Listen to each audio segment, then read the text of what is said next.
안녕하세요. 예, 네, 안녕하십니까. 먼저 1차 경선 통과 축하드립니다. 네, 감사합니다. 네, 소감부터 한번 그럼 간단하게 말씀해 주시죠. 국민과 당원분들의 덕분이라고 생각합니다. 네. 정말 이 나라를 제대로 좀 다시 또 재건하고 네. 그리고 이재명에게 이 나라를 맡길 수 없다는 네. 그런 열방들이 네. 다 모인 그 결과라고 생각합니다. 네. 사실 그 막판에 예. 나경원 의원이 이렇게 막 좀 추격을 해왔다. 예. 역전 가능성도 있다. 이런 이야기가 들리면서 이게 국민의힘이 윤석열 전 대통령 탄핵의 강을 잘 못 건너는 것 아니냐 예. 이런 우려도 좀 있었거든요. 예. 이 부분에 대해서 조금 평가를 좀 한번 해주시죠. 근데 저도 요즘 네. 느끼는 것이 네. 당원들의 저 생각이 전략적인 선택 쪽으로 급속하게 바뀌고 있습니다. 네. 그러니까 제일 중요한 게 사실은 이재명이 대통령 되면 안 된다. 네. 이제 그 생각 아니겠습니까? 네. 그런데 그러려면 네. 이재명한테 이길 사람이 누구겠는가? 네. 그러면 탄핵에 반대했던 분들은 곤란하죠. 네. 그 다음에 또 검사 이기 정권을 만들 분, 바로 직전에 네. 뭐 검사를 했던 분 또 곤란하죠. 네. 그렇게 되면 사실은 4강 중에서 남는 사람이 저밖에 없는 겁니다. 네. 그리고 또 저 같으면 이재명에 비해 가지고 정말 수많은 장점이 있습니다. 네. 첫 번째로는 뭐니 해도 도덕성이고요. 네. 저는 지금부터 아무리 노력해도 전과사범의 재판 5개 받을 자신이 없습니다. 네. 그 정도로 차이가 많이 나고요.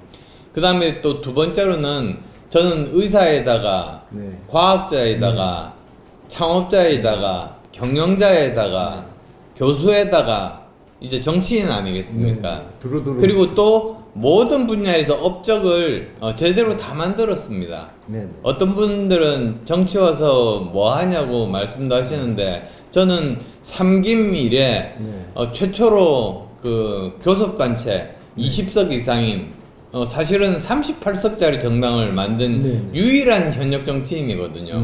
그러니까 그 정치인의 정치력은 어떤 정당을 혼자서 창당해서 만드느냐로 보여줄 수 있는데 그걸로 해서 저는 이미 다 증명했다고 생각합니다. 그래서 예를 들어서 지금 AI 산업을 누가 가장 발전시키고 일자리를 만들고 경제 성장을 이룰 것인가? 그러면 제일 적임자는 저라고 생각하고요. 그 다음에 또 의료 대란 문제 누가 의사들과 협상을 해서 오해 없이 잘 풀 수 있을 것인가? 그것도 제일 적임자라고 생각합니다.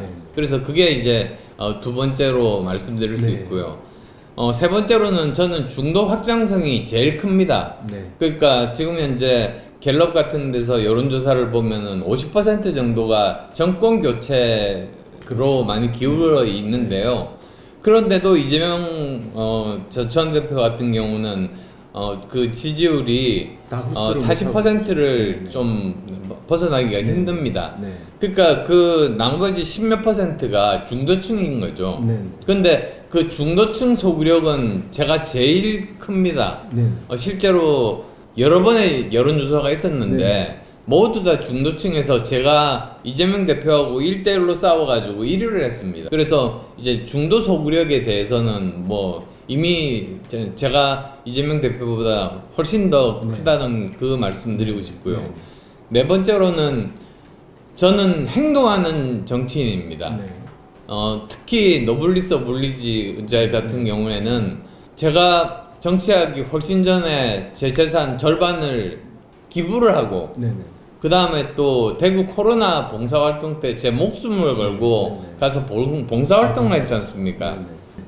그러면 제가 조금 현실적인 부분을 좀 질문을 드리겠습니다. 그런 뭐 중도 확장력이라든지 이런 게 있음에도 불구하고 지금 여론을 보면 정권 교체 여론이 압도적으로 높습니다. 그 이야기는 국민의힘 간판으로는 승리하기가 굉장히 힘들다. 어떤 객관적인 분석이 가능하거든요. 예. 어떻습니까? 이 부분 돌파가 어떻게 가능할까요? 다른 분들은 거기에 갇혀 계신 분들이 많지만 저는 돌파 가능하다고 생각합니다. 그러니까 지금은 세계가 워낙 지금 급변하고 있는 이런 상황에서 대한민국의 생존 문제가 지금 걸려 있거든요. 그래서 우리 내부에서 정권을 교체하느니 정권을 유지하느니 이렇게 싸울 때가 아닙니다. 오히려 우리나라를 이 세계 속에서 제대로 발전시킬 수 있는 사람이 제일 적합한 지금 이 시대의 지도자라고 생각합니다. 거기에 제가 제일 적합한 사람이다. 그런 생각을 하고 있습니다. 국민들이 보기에는 어쨌든 윤석열 전 대통령과 국민의힘은 같은 집권 여당이었고 소속 정당이었고 아직 탈당도 아직 안 했고 그죠? 제명 조치를 한 것도 아니고 그 정권 교체라는 의미는 윤석열 대통령 심판을 국민의힘한테도 또 추가로 하고 싶다는 어떤 국민의 열망이 담겨 있는 측면이 좀 있거든요. 그래서 국민의힘 기호 2번으로 과연 이 기호 1번을 이길 수 있겠느냐 이런 의구심으로 한덕수 국무총리 대통령 권한대행 차출설이 나오고 있는 거 아니겠습니까? 이 부분에 대해서 어떻게 생각하시는지? 그러니까 제가 여당 의원으로는 제일 먼저 탈당을 하시라 제가 그렇게 권해드렸습니다. 그 이유가 민주당에서 생각하는 구도는 이번 대선을 윤석열 대 이재명 구도로 만들려는 겁니다. 그러면 뭐 백전백승이 되는 거죠. 그래서 그런 덫에서도 빠져나오기 위해서도 또 책임 정치 구현을 위해서도 윤석열 대통령은 탈당하고 물러나서는 것이 좋겠다. 그 다음에 또 한덕수 총리 같은 경우는 만약에 나선다고 한다면 사실은 굉장히 곤란한 것이 미국과의 관세 문제를 포함해서 해야 될 일이 대통령 직무 권한 대행으로 굉장히 많습니다. 지금 우리나라 경제도 안 좋고 국정도 안정돼 있지 않고 그 다음 외교도 예전처럼 서로 협력하는 동맹국 관계가 아니라 각자 도생의 이런 그 외교 관계에 있기 때문에 정말 하루에 1%라도 관세를 낮추면 그거는 우리 한국으로 보면 어마어마한 겁니다. 그래서 보통 미국 대통령 임기 4년 중에 6개월 정도를 각 나라별로 정책을 수립을 해서 그걸 가지고 확정을 하고 나머지 4년 동안은 별 일이 없으면 그대로 진행을 합니다. 그래서 사실 우리한테 남은 시간이 많지가 않습니다. 이미 3개월은 민주당이 이 탄핵을 해버렸기 때문에 일을 한덕수 권한대행이 제대로 못했지 않습니까? 이거는 국익에 엄청난 손실을 민주당에 끼쳤다. 나중에 이건 민주당의 책임을 물어야 된다. 이렇게 생각하고 있고요. 사실 미국과 이렇게 보면 관세 문제가 지금 표면에 나와 있지만 사실은 우리가 현대자동차 얼마 전에 그 공장 지었듯이 우리가 투자할 대기업들도 많고 우리가 거기에 있는 전투기를 포함해서 살 무기들도 사실은 굉장히 많고요. 그 다음에 또 미국이 필요로 하는 그 메모리 반도체라든지 조선산업이라든지 서로 이렇게 교환할 수 있는 그런 게 굉장히 많습니다. 그래서 저는 이거를 모두 다 합쳐가지고요. 오히려 정부가 기업들이 투자할 수 있는 걸 다 모으고 우리가 미국에서 구매할 물품들을 다 모으고 우리가 미국에 제공할 기술들을 다 모아가지고 한꺼번에 빅딜을 하는 겁니다. 저는 그렇게 요구를 하면 훨씬 더 효과적으로 협상을 할 수 있다고 보는데 저는 그래서 한덕수 총리가 여기에 집중을 해서 대한민국을 살려야지 이 남은 30일을 그냥 대통령 선거에 나가버리시면은 그러면 두고 막대한 손해를 우리나라가 받을 겁니다. 그러면 지금 이제 국민의힘 내부뿐만 아니라 당 바깥에서 지금 나오고 있는 빅텐트, 소위 예, 빅텐트론. 예.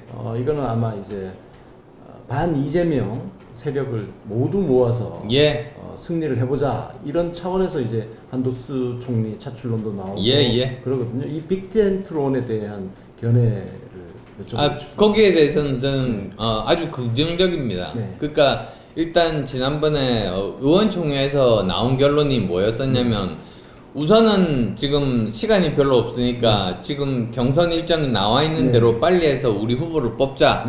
그렇게 해놓고 나서 이 후보를 중심으로 해서 이런 그 반 이재명 세력들을 모두 모으자. 거기는 또 뭐 한덕수 총리도 그 참여할 수 있겠죠. 이런 식으로 해가지고 어쨌든 이재명 세력이 우리나라를 마음대로 바꾸는 그러니까 사실은 저는 제일 걱정되는 것이 지금 현재 우리나라 국회 권한을 막강하게 가지고 있는데 대통령 권력까지 가지게 되면 법안 통과될 때 거부권 행사도 못하지 않습니까? 그렇게 되면 5년 후에 도대체 우리나라가 어떤 나라로 살게 될지 아무도 모르는 겁니다.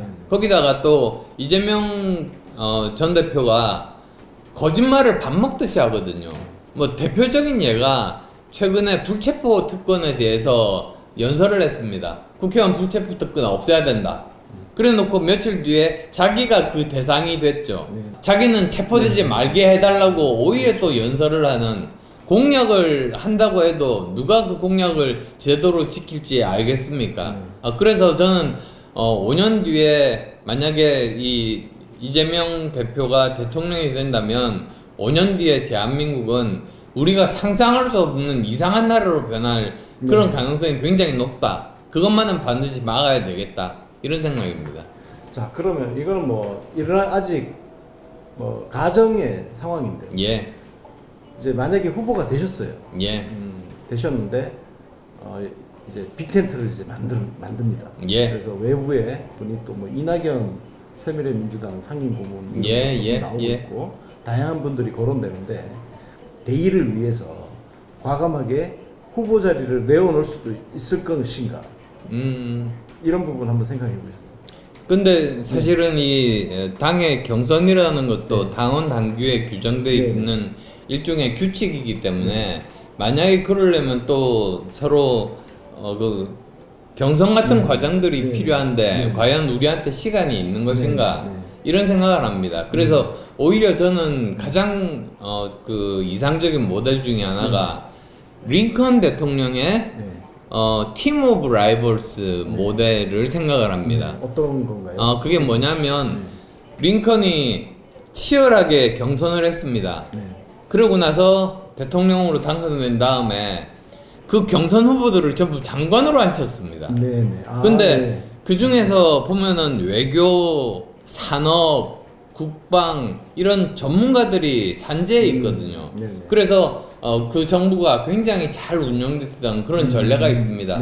그런 것처럼 우리도 그런 모양을 만든다면 이재명 혼자서 북치고 장구치고 하는 것보다 훨씬 더 많은 인재들이 믿을 수 있는 사람들이 일을 하는 그 원래 보수하면 유능함이거든요. 근데 어느 순간에 유능함 이미지를 잃어버렸습니다. 근데 다시 유능한 이미지를 찾을 수 있는 기회이기도 하다. 이렇게 생각합니다.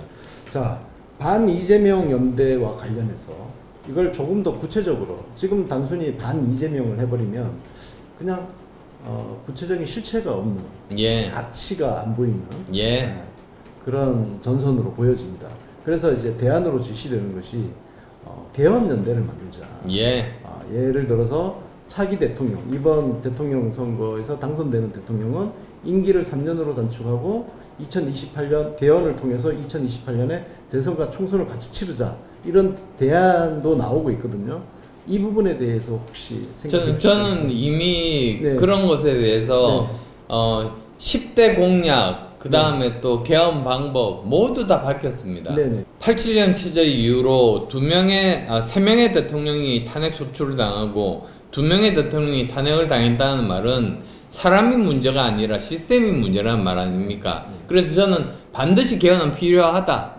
저는 그 신념은 변함이 없고요. 자, 그러면 마지막으로 자 이제 2차 경선 이제 며칠 안 남겨두고 있는데 예. 2차 경선을 앞두고 이제 투표에 참여하실 예. 당원 국민 여러분들께 한번 마지막으로 각오의 말씀 혹은 그리고 부탁의 말씀 한번 해주시죠.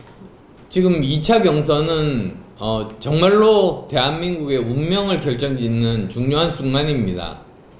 우선 탄핵에 반대한 후보는 이번에 당선되지 않습니다. 왜냐하면 60%의 국민이 탄핵에 찬성을 하고 있습니다. 그래서 이제 반탄파 후보든 제외를 해야 됩니다.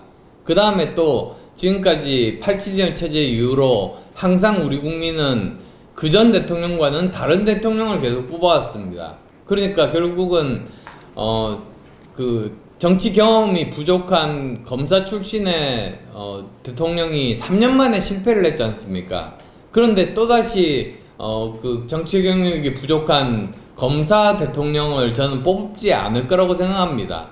근데 오히려 저 같은 경우는 그 다른 법률가와 다른 이과생, 과학자, 경영자 출신입니다. 즉 과거를 주로 다루는 그런 그 법률가들이 아니라 오히려 미래를 다루는 경영자 그리고 또 그 과학자, 마치 미국의 지금 트럼프 대통령이라든지 일론 머스크와 같은 모델이 바로 지금 작동하고 있는 그런 모델입니다.